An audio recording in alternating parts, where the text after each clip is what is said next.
આપણે જે બીના બની છે એ ગામને શોભા આપે એવી નથી બીના, અને જાહેરમાં આવી પશુ બલિ અહીંયા જે કરી છે એને આપણે વખોડીએ છીએ.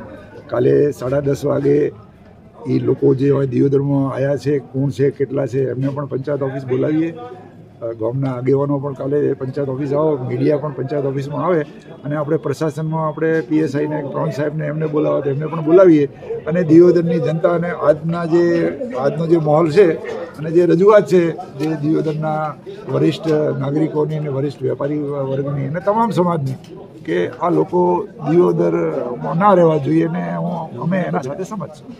અને આ લોકોને કાલે બોલાવીને કહી, ભાઈ તમે જલ્દી દિયોદરથી તમારો જે વતન છે અહીંયા જતા રહો. બસ બીજી આટલી વાત છે. અને તમારી વાત, ગામની વાત વ્યાજબી છે, અને આવા વિડીયો જે આવ્યા છે એ ખરેખર મને તો ખૂબ દુઃખ છે આ બાબતનું. અને ગામના અને દિયોદર જેવા એક શાંતિપ્રિય શહેરમાં આવી બીના બિલકુલ ચલાવી લેવામાં આવે એમ નથી. અને અમે તમારા બધાના સાથે છો, અને જેમ ગામ કહેશે એમ અમે કરશું.